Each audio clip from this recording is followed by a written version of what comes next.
Ito nga yung mga niluto ko no nakaraang Webes. Nauna ko na ngang i-post yung kunafa. Sunod ko na namang ipopost itong bukari. Ang bukari naman ay same-same lang sila ng kabsa at saka biryani. So ganito ko lang siya niluto. Nagisa lang ako dyan ng napakaraming sibuyas at carrots. Ginisa-gisa ko lang yan siya ng mga golden brown. Saka ko naman lalagyan yan ng raisin. At gisain ko rin yan hanggang sa golden brown. Tapos sahanguin ko na rin yan siya. Isi-set aside ko mo lang muna yan siya kasi magluluto tayo ng kanyang manok. Yung pan din, nilagay ko rin yan yung mga manok hanggang sa golden brown ko nga siya. Parang prituhin ko siya ng konti. Golden brown nga yung mga balat niya. Nang golden brown na nga siya, dinagdagan ko yan ng tomato paste.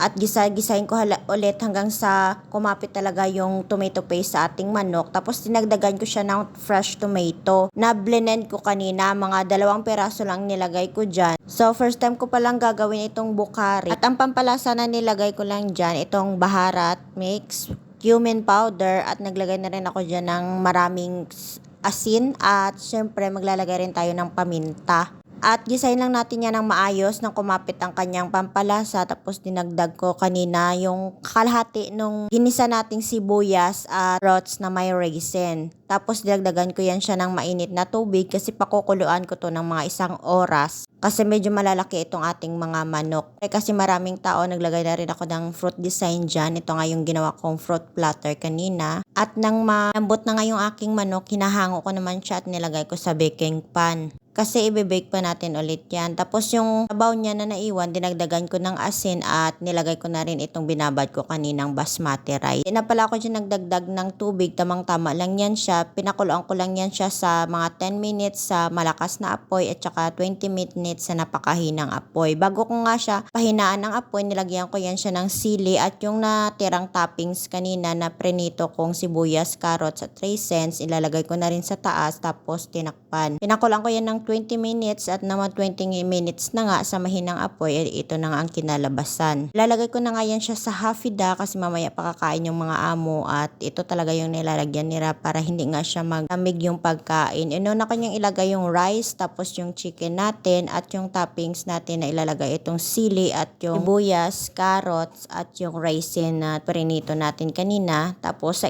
ito naman tong isa ay para sa mga bata kasi mauna silang kakain at ayokong lumabig yung ibang pagkain.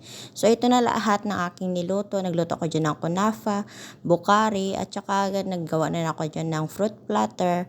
At ito lahat ang aking niluto ngayong Webes. So yun lang. Thank you for watching. Sana nag-enjoy kayo. Don't forget to like, subscribe, and share my videos. Mama!